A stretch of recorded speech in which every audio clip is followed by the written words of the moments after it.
melawai.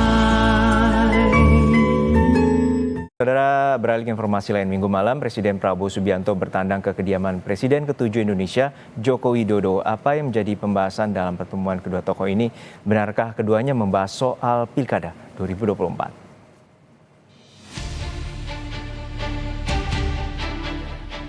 Minggu malam, Presiden Prabowo Subianto bertandang ke kediaman Presiden ke-7 Indonesia, Joko Widodo, di Solo, Jawa Tengah.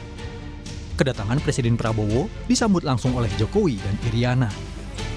Tak lama berada di kediaman, Prabowo dan Jokowi keluar dan pergi dengan menaiki satu mobil. Keduanya juga sempat menyapa media yang menanti di depan rumah. Presiden Prabowo dan Jokowi pergi ke salah satu rumah makan di Solo untuk makan malam bersama. Dulunya, lokasi ini adalah tempat Presiden Prabowo menerima dukungan dari relawan Gibran Rakabuming Raka di Pilpres 2024. Pada wartawan, Presiden Prabowo mengatakan agendanya adalah makan nasi goreng Jawa. Saat ditanya apakah pertemuan itu juga membahas soal pilkada, Presiden lagi-lagi hanya membahas menu makan malam. Termasuk pilkada nggak? Pak, ini spesial ke Solo. Makan nasi goreng Jawa. Rasanya gimana, Pak? Wah, Cocok enak dengan banget. pilkada? Ada soal pilkada, Kebanyakan. Pak? Ada soal pilkada, Pak? Tadi makannya nasi goreng Jawa. Ini sengaja Oke. datang bertandang sama Pak Jokowi ya? Sebelumnya 1 November lalu, Presiden ke-7 RI Joko Widodo juga menerima kunjungan dari calon gubernur Jakarta nomor urut 1 Ridwan Kamil di kediamannya. RK mengaku berdiskusi dengan Jokowi mengenai pembangunan Jakarta, di mana Jokowi pernah menjadi gubernur sebelum menjabat sebagai presiden. Bahkan, di malam sebelum bertemu Jokowi, Ridwan Kamil terlebih dulu bertemu dengan Presiden Prabowo Subianto Kamis 31 Oktober 2024. Keduanya berbincang di sebuah restoran Padang di Jalan Sabang, Jakarta Pusat. Baik Prabowo dan RK duduk satu meja lalu makan dan berbincang bersama.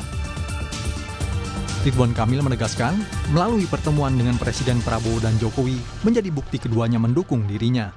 Terlebih, pertemuan itu diposting di media sosial milik Jokowi dan Prabowo. RK juga mengklaim bahwa elektabilitasnya lebih tinggi dari rivalnya di Pilgub Jakarta. Elektabilitas saya kan lebih tinggi dari Mas Pras, nggak ada masalah. Pertemuan itu artinya dua presiden itu mendukung pasangan Ridho, udah itu aja. Jangan ditafsir macam-macam. Ya. Kalau tidak mendukung, ngapain diterima, diberi waktu eksklusif? Ngapain diposting di IG-nya masing-masing kan? Betul. Maaf ya, kalau ibarat tidak istimewa, kan datang tuh harus diterima. Ya udah gitu aja. Setelah saya kan diposting di IG-nya Pak Jokowi, posting di IG-nya Pak Prabowo.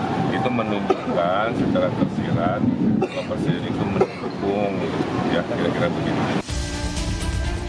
Sekjen PDI Perjuangan Hasto Kristianto menganggap Ridwan Kamil telah memperlihatkan mentalitas yang lemah dengan menemui sejumlah tokoh.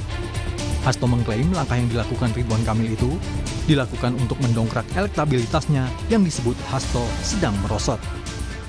Hasil survei yang menunjukkan pasangan Ridwan Kamil itu mengalami penurunan secara drastis, menunjukkan ketidakpercayaan publik yang makin besar. Kemudian Pak RK datang ke Pak Jokowi, itu menunjukkan mentalitas kalah. Karena budaya restu-restuan itu adalah budaya lama, budaya Orde Baru. Di sisi lain, Cagup Jakarta nomor urut 3 yang diusung PDI Perjuangan, Pramono Anung, enggan menanggapi pertemuan Ridwan Kamil dengan Prabowo Subianto dan Joko Widodo. Pramono memilih berkomentar dengan turut mendoakan semuanya agar berjalan lancar dan dalam kondisi sehat. Tim Liputan, Kompas TV.